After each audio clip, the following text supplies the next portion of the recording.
Free body diagram. Equilibrium analysis आगे चल रहा है। इक्विलिब्रियम एनालिसिस का ऑब्जेक्टिव मैं बता चुका हूँ। कोई भी बॉडी अगर इक्विलिब्रियम में है मतलब उसका कोई एक्सीलरेशन नहीं है, मतलब उसके ऊपर जितने सारे फोर्स आ रहे हैं सारा फोर्सेस का रिजल्टेंट जीरो है। ये बात सबको मालूम है। इक्विलिब्रियम एनालिसिस का मतलब है पता करना कि कितने ठो फोर्स आ रहे हैं, कहाँ कहाँ पर आ रहे हैं, किस किस डायरेक्शन में आ रहे हैं और हर एक फोर्स का मैग्नीट्यूड क्या है, ये पता करना है। और हम शुरू कर दिए थ्री बॉडी डायग्राम से। थ्री बॉडी डायग्राम में हम क्या कर दिए, we isolated the body from all its contacts, और उसमें हम दिखाए वो सारा एक्सटर्नल फोर्स जो बॉडी के ऊपर आ रहे हैं। और जो भी एक्सटर्नल फोर्स बॉडी के ऊपर आ रहे हैं वो दो किस्म के होते हैं, एक कॉन्टैक्ट फोर्स, एक फील्ड फोर्स। जहां जहां पर बॉडी किसी दूसरे बॉडी के साथ कॉन्टैक्ट में वहां पर एक फोर्स आएगा, और फील्ड फोर्स मतलब फोर्स ऑफ ग्रेविटी। हियर आगे चल के force due two charges, force due two magnets वो सब भी आएगा, लेकिन फिलहाल तो फोर्स ड्यू टू ग्रेविटी की बात कर रहे हैं। सो फील्ड फोर्स के नाम पे हमारे पास एक ही फोर्स है। So last class we have seen free body diagram related to many things, है ना। इसका फ्री बॉडी डायग्राम कैसे होता है, कैसे एक्सटर्नल फोर्स आ रहा है, वो सारा चीज हम लोग देख लिए। क्या बाकी रह गया था, कौन बताएगा क्या बाकी रह गया था निकालने के लिए? Magnitude of force. बड़ा खतरनाक खूंखार चीज है, कैसे निकालेंगे?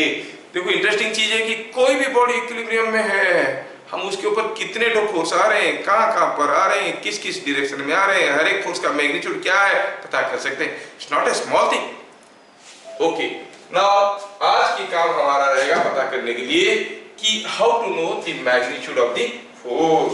ठीक है, to know the magnitude of the force में पहले आपको कुछ प्रॉपर्टीज ऑफ इक्विलिब्रियम बताऊंगा। कोई बॉडी जब इक्विलिब्रियम में है वो कुछ प्रॉपर्टी एग्जिबिट करता है, वो सब प्रॉपर्टी दिखाता है ना। जैसे कोई अच्छा पढ़ता हुआ बच्चा उसका कुछ प्रॉपर्टी है, कोई नटखट बच्चा उसका भी कुछ प्रॉपर्टी है ना। कोई बॉडी इक्विलिब्रियम में है तो कुछ प्रॉपर्टी एग्जिबिट करता है। Properties of equilibrium, properties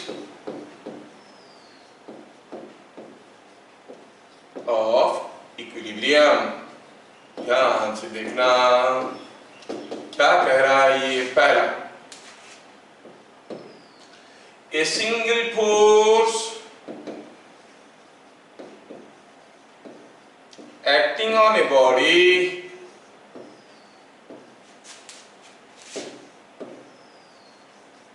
can never keep it in equilibrium.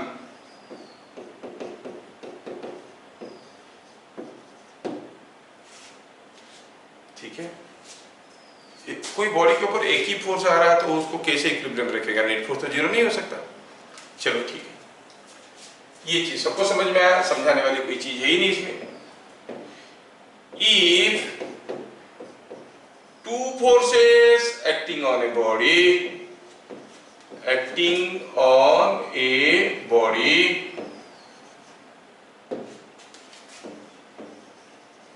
keep it in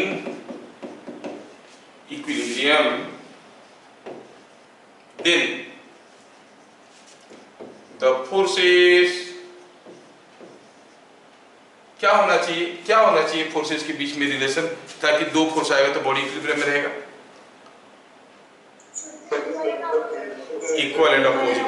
बढ़िया बढ़िया बढ़िया। अब मत सोच रहे हो इक्वल एंड अपोजिट होगा तो कोई बॉडी के ऊपर अगर दो फोर्स आ रहे हैं और बॉडी इक्विलिब्रियम में है तो उसके ऊपर जो दो फोर्स है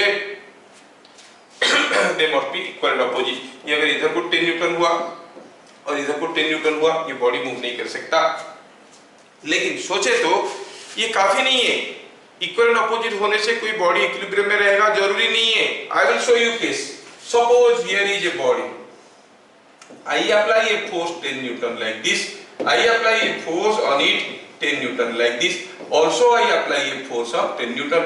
क्या ये बॉडी अभी रेस्ट में रहेगा? नहीं, ये तो घूमेगा। But there are two equal and opposite forces. मतलब अगर दो फोर्स किसी बॉडी के ऊपर आ रहे हैं और वो बॉडी इक्विलिब्रियम में है, वो फोर्सेस को इक्वल एंड अपोजिट होना तो जरूरी है, लेकिन उतना काफी नहीं है। क्या होना चाहिए? अगर ये फोर्स यहाँ पे नहीं, अगर ये फोर्स यहाँ पे नहीं, अगर ये फोर्स कुछ यहाँ पे होता तो क्या होता? हाँ, इक्विलिब्रियम में रहता। मतलब the forces must be equal and opposite and they must have same line of action, same line में एक्ट कर रहे हैं। क्या समझ में आया? तो कहेंगे the forces must be, sorry, the forces must be equal and opposite, forces must be equal and opposite,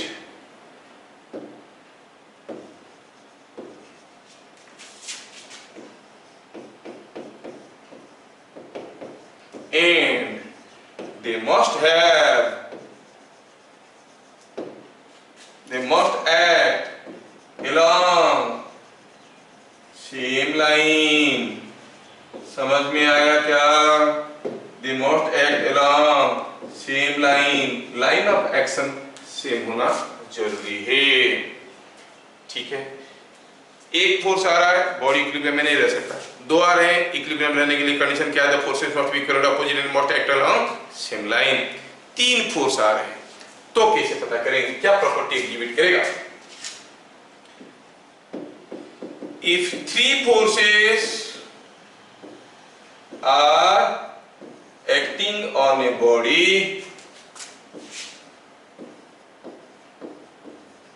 and the body is in equilibrium, then the line of action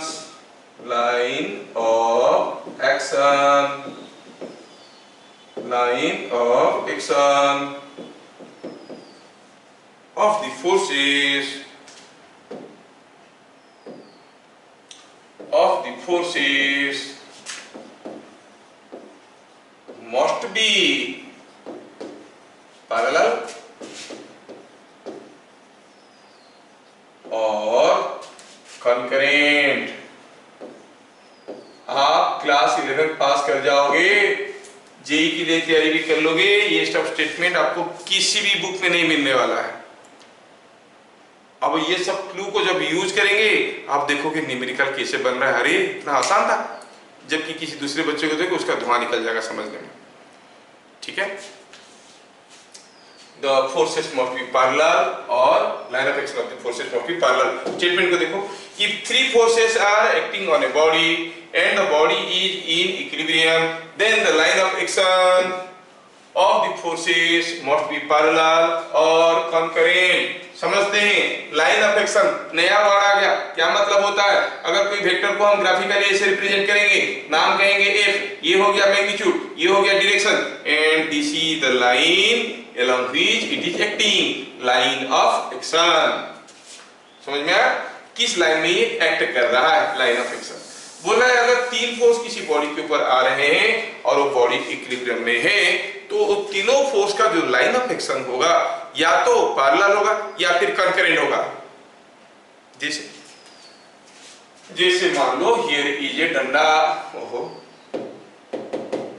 here is ए डंडा kept here, this danda is being pushed by two forces here and here and a third force here। हाँ, ये डंडा equilibrium में रह सकता है। क्यों? क्योंकि ये तीनों फोर्स है, अगर हमको सुइटेबली उनका वैल्यू चूज करेंगे तो देखेंगे इनका जो लाइन ऑफ एक्शन से they are all parallel to each other. ये हो गया इसका लाइन ऑफ एक्शन, ये हो गया इसका लाइन ऑफ एक्शन। देखो सबका लाइन ऑफ एक्शन एक दूसरे के साथ पैरेलल है, तो हम कहेंगे हाँ ये इक्विलिब्रियम में रह सकता है। समझ में आ रहा है क्या? हम कहेंगे line of action are looking parallel. और concurrent means passing through a common point. अगर हम कहेंगे कि कोई बॉडी के ऊपर तीन फोर्स आ रहे हैं और बॉडी इक्विलिब्रियम में, तीनों फोर्सेस का लाइन ऑफ एक्शन या तो पैरेलल होंगे या फिर उनका लाइन ऑफ एक्शन किसी एक कॉमन पॉइंट से पास कर रहे होंगे। ठीक है। फॉर एग्जाम्पल थोड़ा सा डिफिकल्ट लगेगा लेकिन कोऑपरेट करना, मैं और भी आसान बनाने की कोशिश करूंगा। सपोज ये एक डंडा है और यहाँ पर एक हुक लगा है और यहाँ से कोई इसको खींच रहा है ऐसे, कोई खींच रहा है ऐसे। आपको पूछा गया बताओ इसको रोकना है, आप खींचोगे वापस, इसको रोकना है आप खींचोगे वापस, तो कौन सा डायरेक्शन में खींचोगे, कौन सा डायरेक्शन में खींचोगे?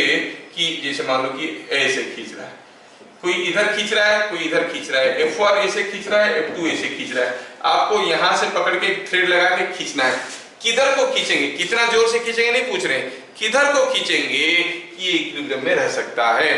अगर खींचेंगे तो एक फोर्स यहाँ पे भी आएगा। अब ऑलरेडी दो फोर्स है और ये दोनों फोर्स का लाइन ऑफ एक्शन पैरेलल तो नहीं दिख रहे, एक ऐसा है एक टेढ़ा। अच्छा पैरेलल नहीं है तो फिर कैसा है उनका लाइन ऑफ एक्शन, कहाँ मिल रहे हैं? देखो तो इसका लाइन ऑफ एक्शन इधर से गया, इसका लाइन ऑफ एक्शन इधर से गया।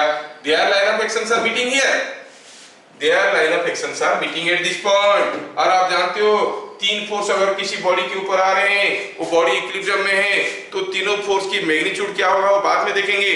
उनका line of actions must be parallel और कंकरेंट। कहने का मतलब हुआ you have to pull it in this direction, then only it may remain in equilibrium if you choose suitable magnitude of forces। तो तीन तो फोर्स किसी बॉडी के ऊपर आ रहे हैं और इक्विलिब्रियम में रह सकता है, रहेगा नहीं बोल रहे, रह सकता है, क्योंकि their line of actions are passing through this point, a common point, the forces are concurrent। थोड़ा सा बहुत ज्यादा क्लियर नहीं हुआ होगा। I'll try to give you another example। तो ठीक है, I'll go to next page and give you another example।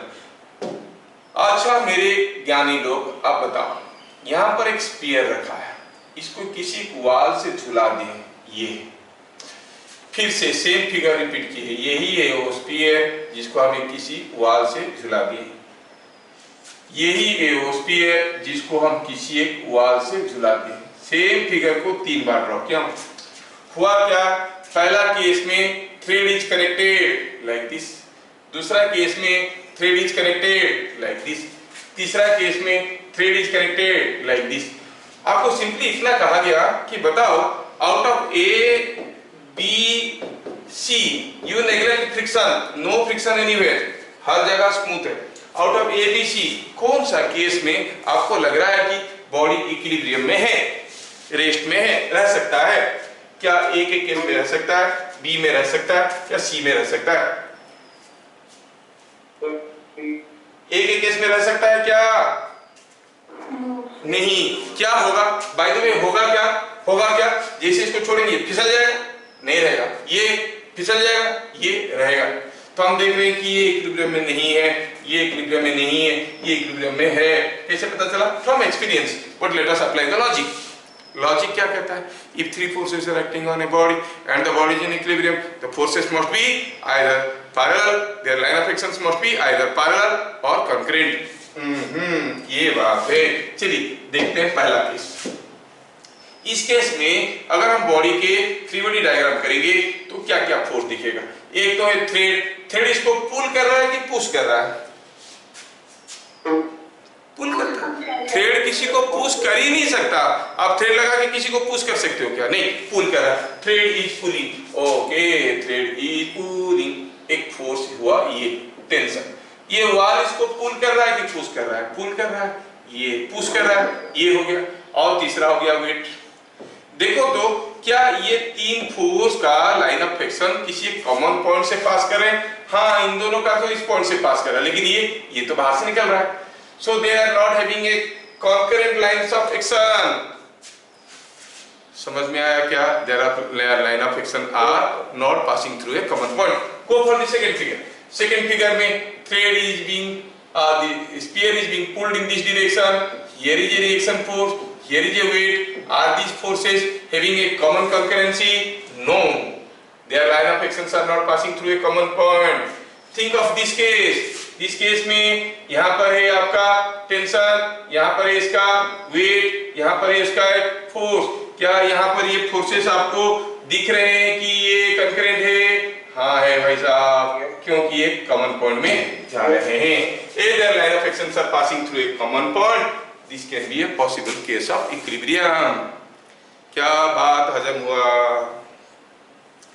मतलब अभी तो इस केस में आप कुछ सेंस कर पाए, एक्सपीरियंस से कह पाए कि इस केस में नहीं रहेगा, घूम जाएगा, ये ऐसे घूम जाएगा।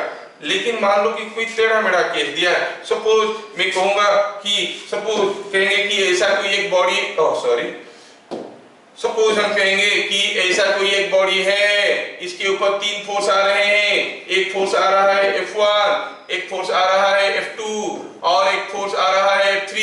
क्या बताओ, क्या ये बॉडी अभी इक्विलिब्रियम में रह सकता है क्या? लेट अस थिंक, क्या ये बॉडी इक्विलिब्रियम में है? वो सिंपली इतना पूछ देंगे, कुछ डाटा नहीं दिया, nothing is given and you are asked to check whether the body is in equilibrium. अरे कैसे पता करेंगे? 3 फोर्स आ रहे हैं, रिजल्टेंट 0 होगा तब ना इक्विलिब्रियम में रहेगा। लेकिन हमें मालूम है बॉडी इक्विलिब्रियम में रहने के लिए the line of action of the forces must be either parallel और कंकरेंट। देखो तो तीनों का लाइन ऑफ एक्शन को थोड़ा ड्रॉ करके देखते हैं। इसका line of action acting along this line, अच्छा इसका line of action acting along this line, और इसका line of action is acting along this line. Are they passing through any common point? No. तो ऐसा 3 फोर्स आप कितना भी value ले लो, they can never keep the body in equilibrium. ठीक है, आप सिंपली ये फिगर किसी को बना के दे दो जो मैकेनिकल इंजीनियरिंग कंप्लीट कर चुका है, पूछो क्या ये बॉडी इक्विलिब्रियम में है? बोलेगा वैल्यू दोगे तब ना बताएंगे। कुछ नहीं दिया है, बताओ इक्विलिब्रियम में है कि नहीं? बोलेगा नहीं बोल सकते। आप बोल सकते हो क्योंकि इक्विलिब्रियम में होने के लिए कंडीशन क्या हुआ कि the line of actions must be parallel और concurrent. But don't develop the misconception. क्या कि कभी कभार हम ऐसे सोचते हैं कि अगर कंकरेंट हो जाएंगे तो बॉडी इक्विलिब्रियम में रहेगा। नहीं, अगर बॉडी इक्विलिब्रियम में है 3 फोर्स के कारण, तो तीनों फोर्स का लाइन ऑफ एक्शन या तो पैरेलल होंगे और कंकरेंट होंगे। इसका मतलब ये नहीं है कि एनी 3 फोर्स, कोई भी 3 फोर्स, जस्ट अ मिनट, कोई भी 3 फोर्स अगर पैरेलल है तो किसी बॉडी को इक्विलिब्रियम में रख देंगे। ये 20 न्यूटन, ये 1000 न्यूटन और ये 50 न्यूटन, क्या ये बॉडी रेस्ट पे रहेगा? नहीं रहेगा। आप कहोगे क्यों नहीं रहेगा? लाइन ऑफ एक्शन तो पैरेलल है। अरे लाइन ऑफ एक्शन पैरेलल होने से इक्विलिब्रियम में नहीं रहता है। Go back to the statement में मैं क्या लिखवाया? मैं लिखवाया if 3 forces are acting on a body and the body is in equilibrium, already declared the body is in equilibrium, then the line of action of forces must be parallel or concurrent। अगर equilibrium में है तो line of action क्या होंगे? Parallel होंगे या concurrent होंगे?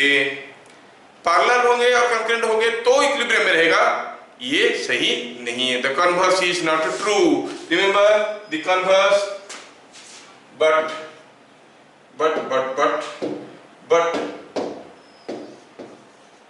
the converse is not true। Converse is not true मतलब तीनों लाइन ऑफ एक्शन अगर पैरेलल हो गए या कंकरेंट हो गए बॉडी इक्विलिब्रियम में रहेगा। वो बात सही नहीं। इक्विलिब्रियम में है 3 फोर्स है तो तीनों फोर्स का लाइन ऑफ एक्शन पैरेलल होंगे या फिर कंकरेंट होंगे। क्या मैं सबको ये बात समझा पाया? यस। तो अब थोड़ा और आगे बढ़ते हैं। हम लोग देख लिए कि कोई बॉडी के ऊपर अगर 3 फोर्स आ रहा है तो बॉडी इक्विलिब्रियम में रहेगा। अगर आपको सचमुच इतना बढ़िया से समझ में आ गया तो आप मेरे को एक पर्टिकुलर क्वेश्चन का आंसर दो। Choose the correct figure, choose the correct figure, correct figure in equilibrium. ठीक है, कौन सा फिगर करेक्टली इक्विलिब्रियम में? यहां पर कोई एक डंडा है। अब कोई डंडा है, इसको हम किसी एक थ्रेड से झुलाना चाहते हैं। दोनों तरफ अगर बराबर लेंथ का थ्रेड लगा देंगे तो डंडा ऐसे झूलेगा। लेकिन मान लो यहां से झुलाना चाहते हैं और पता चला ये थ्रेड छोटा है। जस्ट अ मिनट, सपोज हम कहेंगे ये थ्रेड छोटा है, ये थ्रेड बड़ा है, तो टेढ़ा होकर झूलेगा। Is not it. आपको बताना है कि for a uniform bar, this is a uniform bar, कौन सा फिगर सही है आपको बताना है। देखो दूसरा फिगर ध्यान से देखना, बड़ा टेढ़ा मेढ़ा क्वेश्चन दे रहा हूं मैं आजकल, ठीक है, और really intelligent questions, and this questions can not be easily solved by 99.9% people if they do not understand the theory. हाँ ये ठीक है। तीसरा सॉरी, इस केस में भी कुछ ऐसे ही दिया हुआ है। तीसरा केस दे रहा हूं, यही डंडा है। इसमें से कौन सा केस में आपको लग रहा है कि ये डंडा इक्विलिब्रियम में है? क्या मैं क्वेश्चन आपको समझा पाया? कंसीडर, ये क्वेश्चन है, consider uniform bar A B. आपको बताना है यहां से थ्रेड को बांध के इस बार को झुलाया गया है, बार का नाम है ए बी। ये कौन सा केस में ये बार इक्विलिब्रियम में है? एक तरफ का थ्रेड छोटा कर दिया, एक तरफ का थ्रेड बड़ा कर दिया, कौन सा केस में हो सकता है ना? बड़ा इंटरेस्टिंग क्वेश्चन। चलो सोचते हैं, बार का थ्री बॉडी डायग्राम देखते हैं। Let us see the free body diagram of the bar. Be careful. I am drawing the free body diagram of the bar. बार का फ्री बॉडी डायग्राम करेंगे तो बार के ऊपर ध्यान से देखो, यहां से एक फोर्स ऐसे आ रहा है कि नहीं? Thread must be pulling, you call it TA. Here is a force TB and it has got some weight. अगर ये यूनिफॉर्म बार है, वेट कहां पे ऐड करेगा? ऑब्वियसली मिड पॉइंट पे ऐड करेगा। Weight is acting like this. तो these are the three forces acting. क्या आपको दिख रहा है ये तीन फोर्स पैरेलल है, उनका लाइन ऑफ एक्शंस पैरेलल है? नहीं। क्या ये तीन फोर्स का लाइन ऑफ एक्शंस कॉन्करेंट है? कॉन्करेंट भी नहीं है, कॉन्करेंट नहीं है। ये दोनों तो यहाँ पे मिल रहे हैं, ये बेचारा तो ऐसे जा रहा है कि नहीं? It is not passing through the common point. चलिए इस केस में देखिए, यहाँ पर एक टेंशन है, कॉल इट TA, यहाँ पर एक टेंशन है, कॉल इट TB, और इसका वेट तो यहाँ एक्ट कर रहा है मिड पॉइंट में। क्या ये तीन फोर्स आपको कंकरेंट दिख रहे हैं? So this can not B a case of equilibrium, this can not B a case of equilibrium. अब सोचिए इसमें एक टेंशन ऐसा है, एक टेंशन ऐसा है, और एक वेट जो कि सीधा ऐसे एक्ट कर रहा है। क्या आपको दिख रहा है कि ये जो तीन फोर्स आ रहे हैं बॉडी के ऊपर, they are passing through a common point?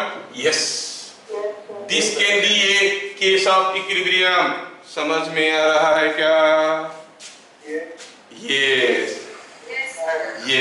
तो ऐसा फिगर देख के बताना है कि बॉडी इक्विलिब्रियम में है कि नहीं। आपको दिमाग लगाना पड़ेगा, देखना पड़ेगा उसके ऊपर कितने फोर्स आ रहे हैं। अगर दो फोर्स आ रहे हैं, the two forces must be equal and opposite and must have same line of action. तीन फोर्स आ रहे हैं, the forces their line of actions must be either parallel और concurrent passing through a common point. समझ में आ गया क्या?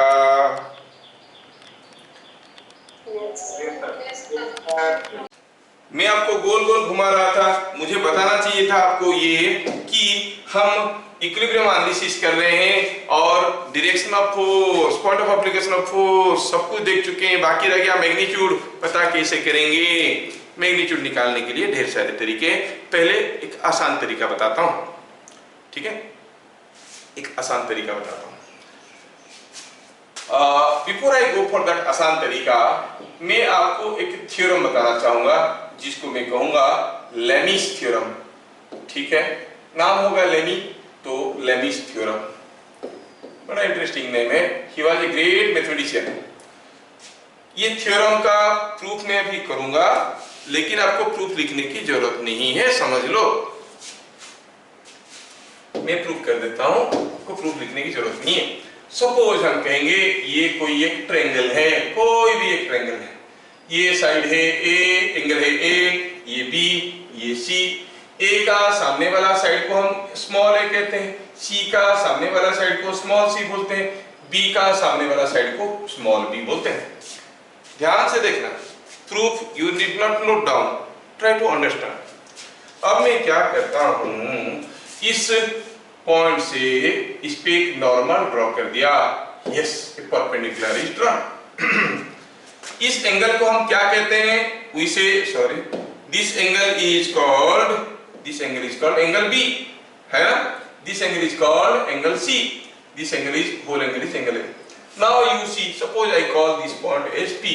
अभी ये जो ए है, ए के बारे में हम थोड़ी देर में देखेंगे, ए के बारे में थोड़ी देर में देखेंगे। अब बी और सी को रिलेट करने की कोशिश करते हैं। आप अगर ये एबीपी ट्रायंगल को देखोगे, एबीपी ट्रायंगल को देखोगे, कॉपी करने की कोशिश मत करो, मैं आपको समझा रहा हूं, जो कंक्लूजन आएगा उसको याद रखना। Conclusion is very simple. बात कर रहे हैं हम लोग लेमिस थ्योरम के बारे में।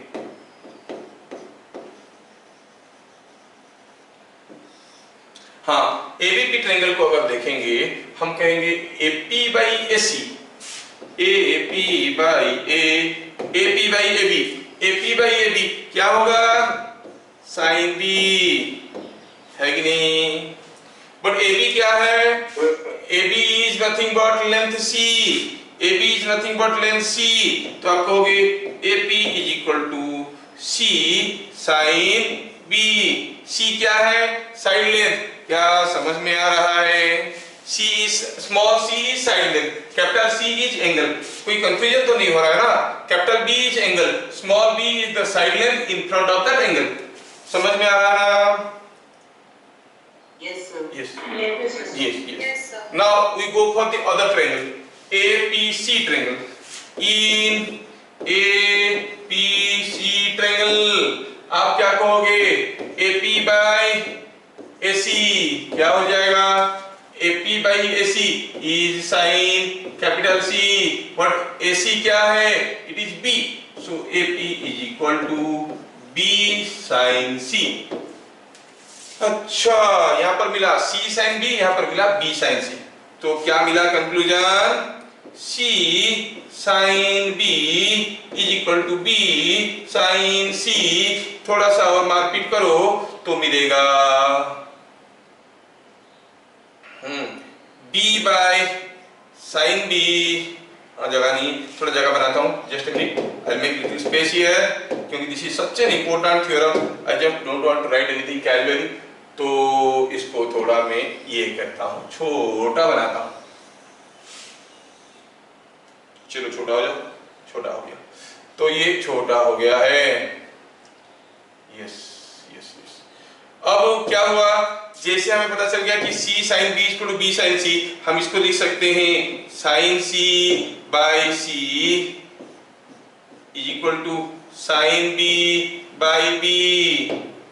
क्या चीजें समझ में आया? यस। अब थोड़ा ध्यान से देखो, क्या ये बता रहा है यहाँ पर? Sine of this angle by this length is equal to sine of this angle by this length, है ना? Interesting relation. Sine of this angle by this length is equal to sine of this angle by this length। Sin B by B is equal to sin C by C। समझ में आ रहा है क्या? Similarly अगर हम यहां से perpendicular draw करने की बजाय किसी दूसरे पॉइंट से परपेंडिकुलर ड्रॉ करते, बाकी दोनों ट्रायंगल के साथ लेके सेम गेम को रिप्ले करते, तो हमें मिल जाता sin A by A is also the same with them। समझ में आया क्या?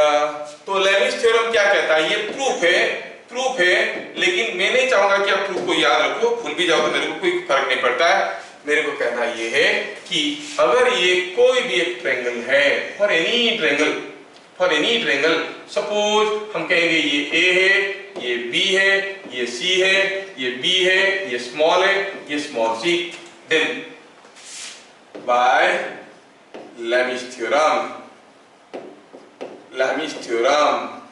क्या समझ में आया हमें? थ्योरम कहता है कि B by sin B is equal to, कोई बताएगा? Capital C by small c by small c by ये small c by sin C is equal to small a by sin A। Yes, ठीक है। क्या आप मुझे बता सकते हो जैसे आपको समझ में आया कि नहीं आया, क्योंकि यही तो मुझे यूज करना है मैग्नीट्यूड निकालने के लिए। सपोज हम कहेंगे कि यहाँ पर कोई ट्रायंगल है, ये लेंथ दिया है 3 मीटर, ये दिया है 4 मीटर, ये दिया है 6 मीटर और ये दिया है समथिंग लाइक अल्फा, ये एंगल भी दिया है बीटा, ये एंगल दिया है गामा, सॉरी ये एंगल दिया है गामा। क्या आप मुझे बता सकते हो लेमिस थ्योरम लगाएंगे इसको तो हम कैसे लिखेंगे इसको? अगर लेमिस थ्योरम लगाएंगे तो how will write it? sin alpha by 4 is equal to sin beta by 6, sin beta by opposite 6 is equal to sin gamma by। तो लेमिस थ्योरम आपको समझ में आ गया? Yes yes yes. मैं लेमिस थ्योरम ये बीच में मैथमेटिक्स कहां घुसेड़ दिया आपको मैं समझाता हूं। हम देखें कि अगर कोई बॉडी इक्विलिब्रियम में है, इसके मतलब जितने सारे फोर्स उसके ऊपर आ रहे हैं वो सारा फोर्स को जोड़ो तो क्या होंगे? जीरो हो जाएंगे, रिजल्टेंट विल बी जीरो। जोड़ने की तरीका याद करो। जोड़ने के लिए, वेक्टर को जोड़ने के लिए हम लोग काफी पहले बचपन में पढ़े थे triangle law, parallelogram law, but there was another interesting law called polygon law जो मैं आपको पढ़ाया था। क्या कहता था वो लॉ? अगर आपको ढेर सारे वेक्टर को जोड़ना है तो आप उनको सारे को ऑर्डर में ले लो, the closing side of the polygon taken in reverse order gives the resultant. याद है कि भूल गए? याद है। और मतलब इसका मतलब ये भी था कि अगर हमारे पास ढेर सारे फोर्सेस है और वो सारा फोर्स को ऑर्डर में लेते लेते अगर हाल कुछ ऐसा हो गया, अगर हाल कुछ ऐसा हो गया तो आप क्या कहोगे?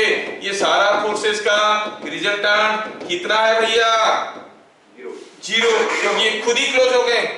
मतलब पॉलीगॉन लॉ आपको बढ़िया से याद है, बस काफी है। आप जान लिए कि अगर ये सारा फोर्सेस का रिजल्टेंट जीरो है तो ऐसे क्लोज पॉलीगॉन करेंगे।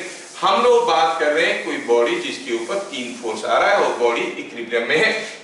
If 3 forces are acting on a body and the body is in equilibrium, if 3 forces are acting on a body and the body is in equilibrium, अगर वो सारा force को draw करेंगे तो ऑब्वियसली वो एक close polygon बनाएंगे, but that polygon is called a triangle, है कि नहीं?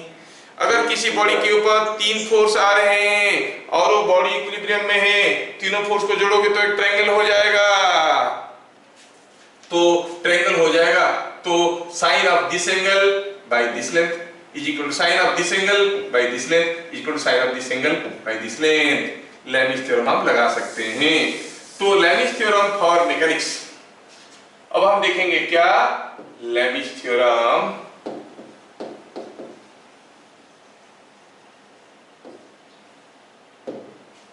For equilibrium analysis.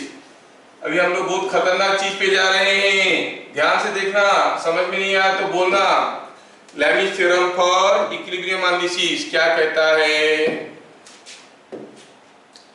If 3 concurrent forces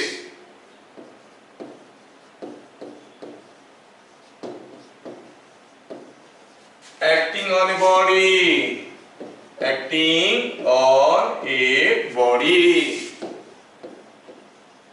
keep it in equilibrium, keep it in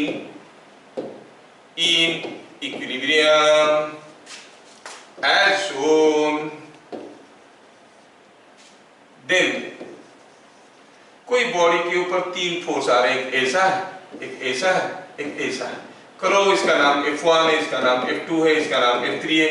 चलो मानते हैं कि ये एंगल अल्फा है, ये एंगल बीटा है और ये एंगल गामा है, ठीक है।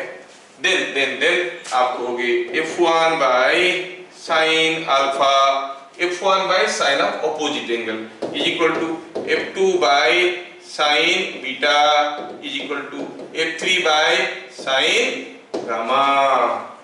क्या चीजें हजम हुआ? Yes, sir. Yes, sir. If 3 concurrent forces, अगर फोर्सेस कंकरेंट है, पैरेलल है तो लेमी बाबा का होश उड़ जाएगा, वो कुछ नहीं कर पाएंगे। फोर्सेस कंकरेंट है तभी लाली बाबा अपना हीरोगिरी दिखाएंगे। क्या बोलेंगे? अगर 3 कंकरेंट फोर्सेस किसी बॉडी के ऊपर आ रहा है और बॉडी इक्विलिब्रियम में है तो F1 by sine of opposite angle is equal to F2 by sine of opposite angle is equal to F3 by sine of opposite angle. If 3 concurrent forces acting on a body keep it in equilibrium as shown, then this condition is satisfied। क्या ये बात सबको हजम हुआ? ये Yes, sir. बड़ा interesting है ये चीज, आप इसको थोड़ा समझ के याद रखने की कोशिश करना, ठीक है? फिर तो आपको लेमिस थ्योरम भी समझ में आ गया। मैं लेमिस थ्योरम का करामत दिखाने से पहले एक छोटा सा क्वेश्चन कर देता हूं, फिर आपको पता चलेगा कि कितना यूजफुल है ये थ्योरम। कोई एक छोटा सा न्यूमेरिकल ले लेते हैं, जैसे हम कहेंगे कि सपोज यही केस ले लेते हैं। सपोज हम कहेंगे क्वेश्चन क्या दिया है? Question in figure shown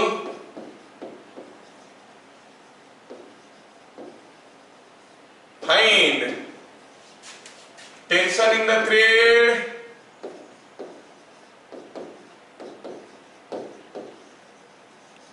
and reaction force on wall. तो दिया ये है कि यहाँ पे कोई एक स्फीयर है और इस स्फीयर को हम एक किसी एक वाल से झुला दिए हैं और इसको यहाँ से एक थ्रेड से बांध दिए हैं और सपोज ये एंगल दिया है 30 डिग्री।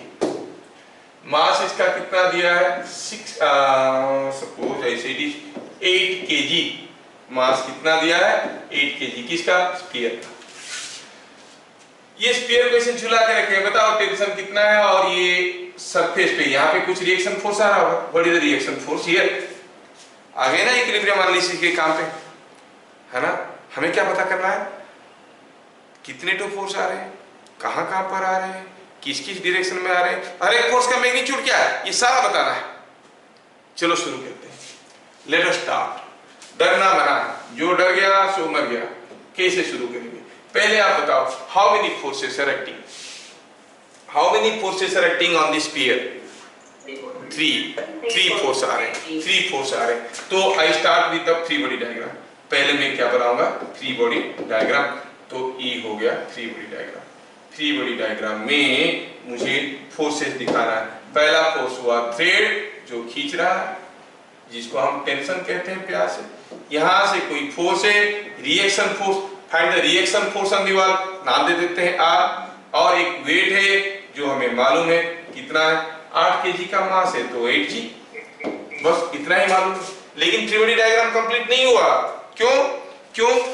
तीनों फोर्स का डायरेक्शन और पॉइंट ऑफ एप्लीकेशन दिखा रहा था। इसका पॉइंट ऑफ एप्लीकेशन तो दिखा रहा, ठीक है। इसका भी तो सेंटर में आता है, वो भी दिखा रहा, ठीक है। इसका भी यहाँ पर बंधा है तो यहीं पे आएगा, ये भी ठीक है। फिर क्या नहीं दिखाया?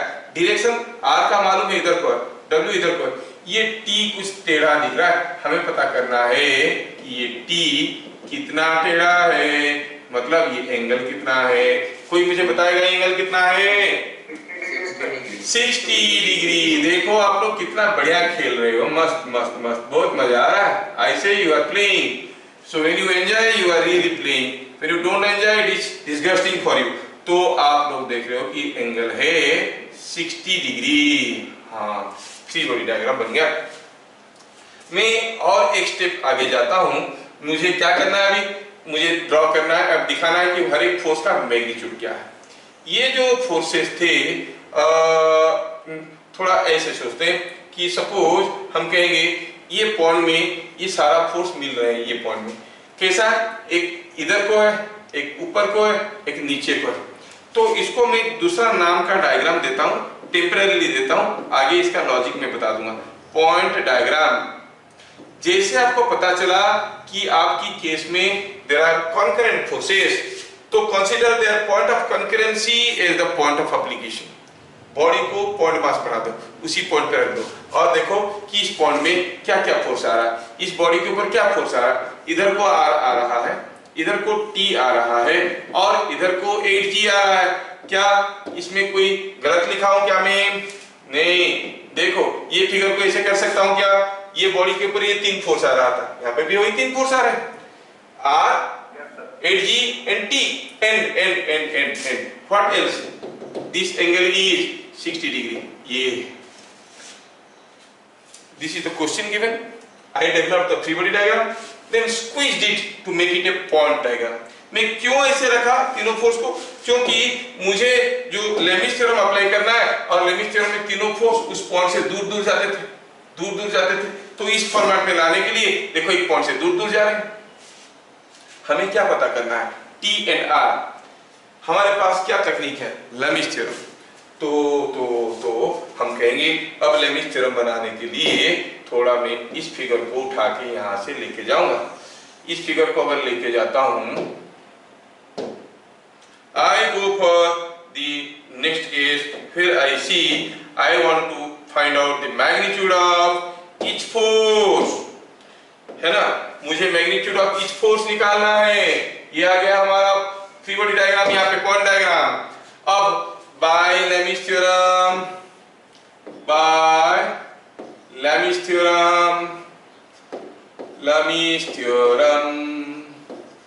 क्या मिला?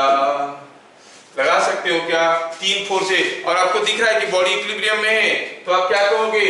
T बाय साइन कितना? ऑपोजिट एंगल कितना है भैया? 90 डिग्री। क्या कोई बताएगा?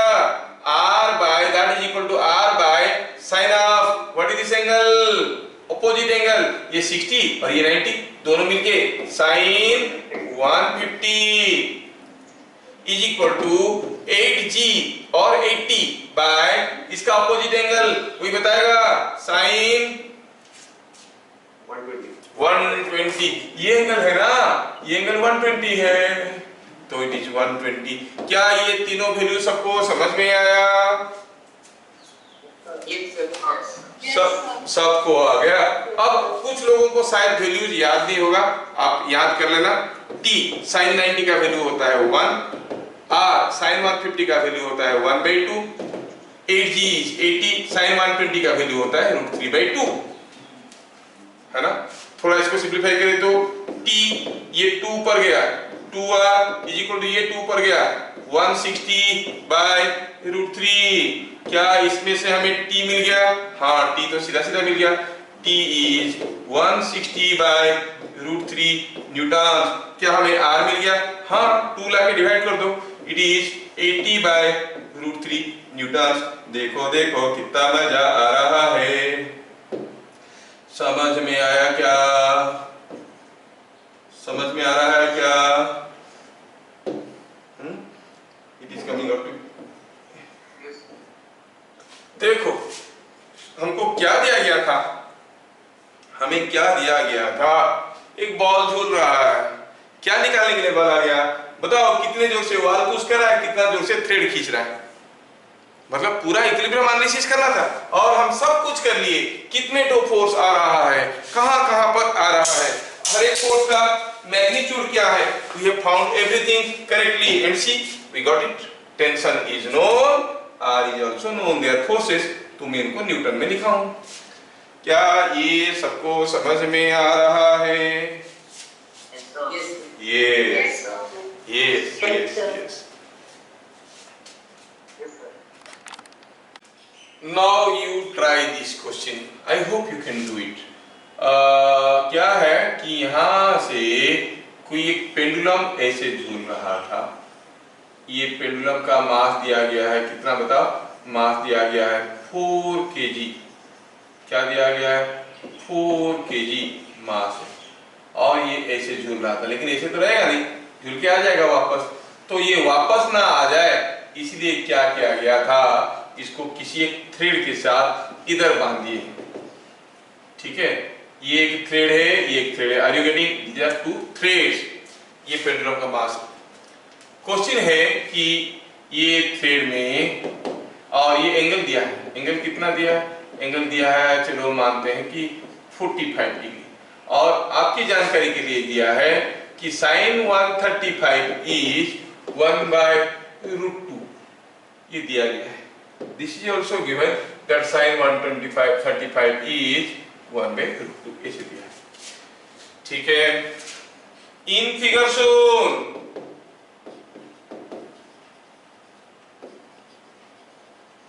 find tensions in threads A and B। Thread number A ये है, थ्रेड बी ये, दोनों थ्रेड में टेंशन चाहिए।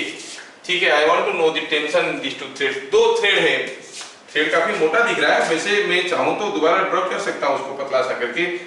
चलिए मैं कर भी देता हूं, I will draw a thin thread. ठीक है, लेकिन फिगर वही है, डोंट कंफ्यूज, फिगर वही है, I am not making any change in the figure. ये हो गया थ्रेड। ठीक है, चलो इसको ले लेता हूं ए से, ये हो गया थ्रेड। ये है एक थ्रेड और दूसरा थ्रेड को इसको भगाओ यहां से।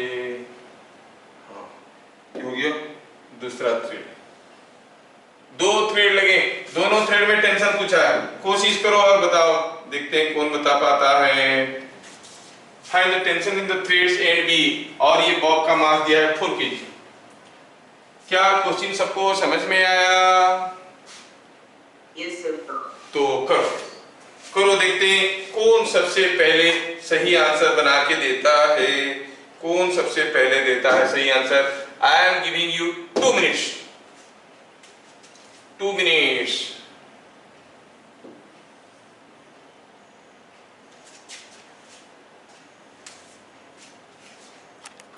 Time is up now, your time is gone. अब मैं देखता हूं कैसे होगा। शुरू से शुरू करते हैं सोचने के लिए कि पहले हम क्या करेंगे। Free body diagram, free body diagram में क्या करेंगे? Will show all external forces acting on the body with appropriate direction and point of application. How many external forces are acting on this body? 3। एक तो हुआ thread खींच रहा है इधर, एक ये खींच रहा है। Threads can only pull, threads always pull, they cannot push a body, here is pulling, say the tension here is TA, क्योंकि थ्रेड का नाम A था, ये TB, और क्या एक वेट, क्या wait is 4 kg, what is that? 40 Newton। Can anyone help me knowing what is this angle here?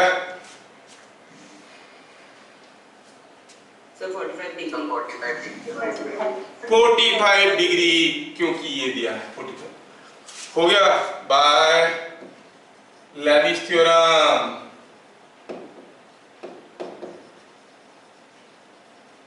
क्या कहेंगे? TA by sin 90 is equal to TB by sin 135 is equal to 40 by sin, मिल गया TA। Oh sorry, लिखना चाहिए तो sin 135।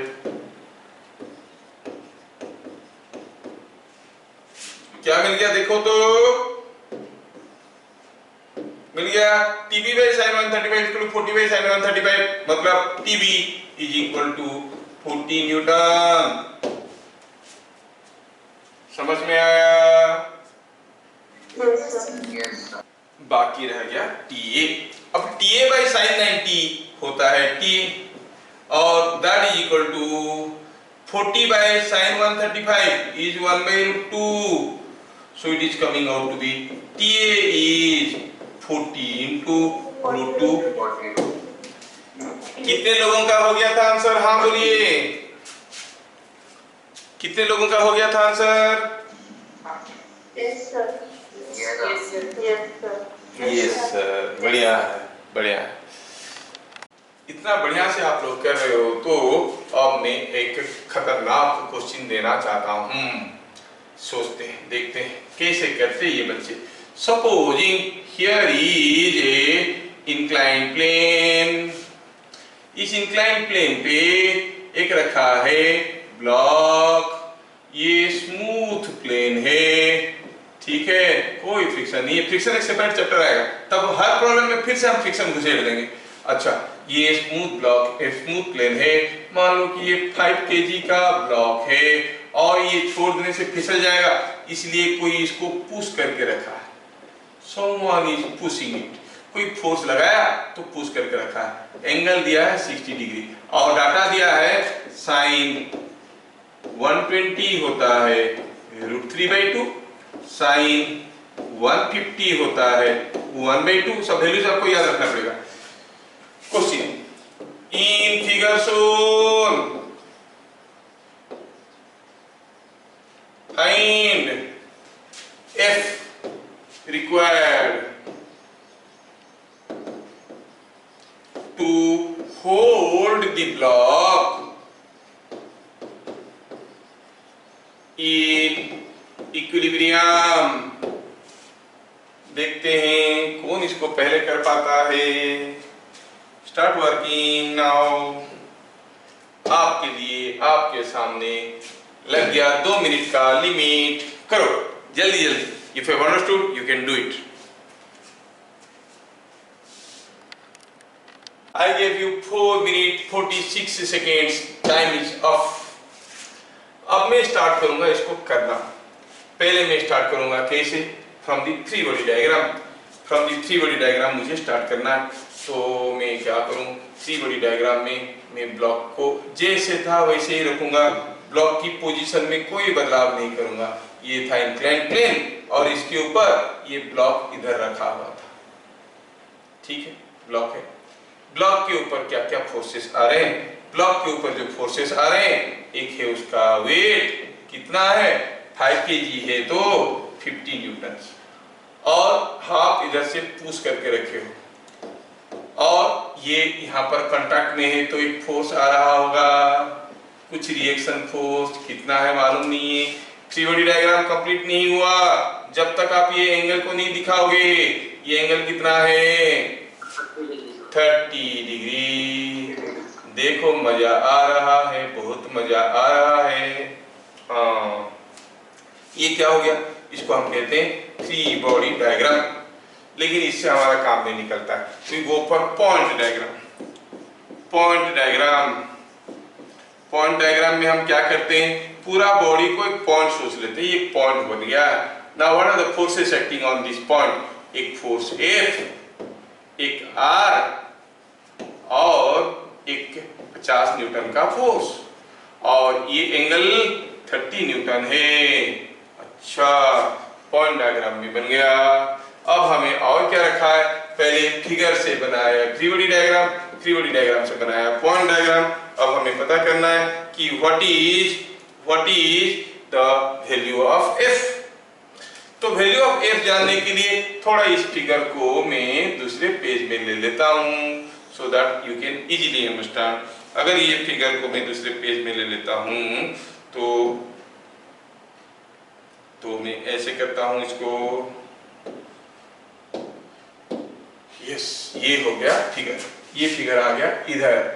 इस figure को थोड़ा प्यार से देखो। इसको बनाना है, क्या करना है? बाय लेमिस थ्योरम,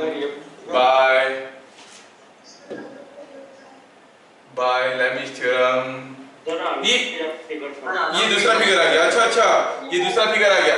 इसमें ये सॉरी मैं कुछ गड़बड़ कर दिया हूँ। जस्ट ए मिनट, फिगर गड़बड़ हो गया है। डोंट वरी, मैं फिगर ठीक कर दूंगा। पहले इसको यहाँ से भगाऊंगा। भाग जाओ भैया, तुम्हारा काम नहीं है। भाग गया। दूसरा फिगर लेके आता हूँ। ये फिगर लाना था मुझे। ये फिगर लाना था। कॉपी किए, इसको कॉपी किए, फिर लेके आए। इसमें इंपोर्ट क्लिपबोर्ड। ओहो, जाओ नेक्स्ट पेज में, इंपोर्ट। हाँ, ये फिगर था। ये है वो फिगर जो हमारे से बन चुका है। ये फिगर एट इक्विलिब्रियम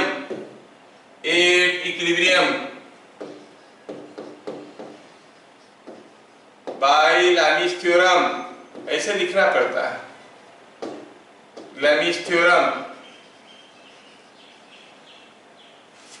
क्या लिखेंगे हम कहेंगे f चाहिए ना, f बाई साइन कितना एंगल, ये पूरा angle it is 120 is equal to 50 by sine, ये पूरा एंगल 150।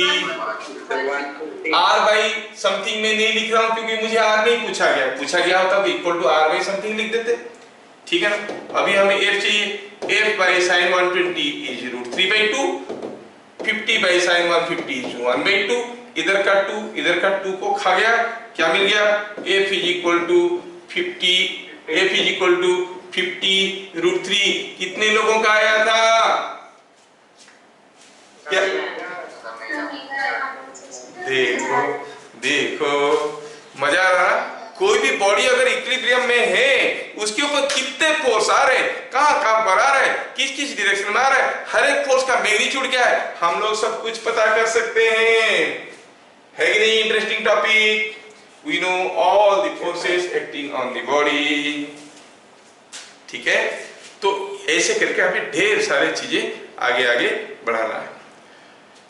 अब लिमिटेशन है इसका अपना, क्या लिमिटेशन है कि अगर 3 से ज्यादा फोर्स हो गया तो फंस गए, और अगर पैरेलल फोर्स हो गए तो फंस गए, तो हमें कोई एक यूनिवर्सल मेथड देखना पड़ेगा, तो देखेंगे, इसलिए तो हम लोग पढ़ रहे हैं, we are going for advance courses. अब आपको ये अगला क्वेश्चन का आंसर को देना है चैनल कमेंट में। क्या है क्वेश्चन दिया है ये कि यहाँ पर किसी एक इंक्लाइन प्लेन पे कोई एक ब्लॉक को रखा गया है जिसको इधर बांध दिया गया है, ये एंगल 60 डिग्री है, ये 10 kg है, और पूछा है फाइंड 10 kg है, नहीं ये 20 kg है, चलो फाइंड टेंशन इन थ्रेड, ठीक है। ऑब्वियसली बांध दिए तो ये रेस्ट में रहेगा, और दिया है कि ये स्मूथ प्लेन है, कुछ दिया नहीं है तो it need to be smooth one. एक 20 kg का ब्लॉक को यहाँ पे हम फंसा के रखें, here is A, just a minute, here is A 20 kg का ब्लॉक, 20 kg का ब्लॉक है, और आपको बताना है what is the tension in the thread, ये आपको करके कमेंट में आंसर प्रेजेंट करना है। कमेंट में आंसर प्रेजेंट करना है कि सर ये आंसर इसका ये आएगा। अब देखेंगे किसका आंसर कितने जल्दी सही आएगा, ठीक है। आज की सभा हम लोग यहाँ पर समाप्त करेंगे, फिर मिलेंगे अगले क्लास। तब तक स्वस्थ रहिए, शांत रहिए, पढ़ते रहिए, मजे लेके प्रैक्टिस करते रहिए, तभी जाके चीजें ठीक ठाक बनेगा। फिर मिलेंगे, जय हिंद। Thank you, sir.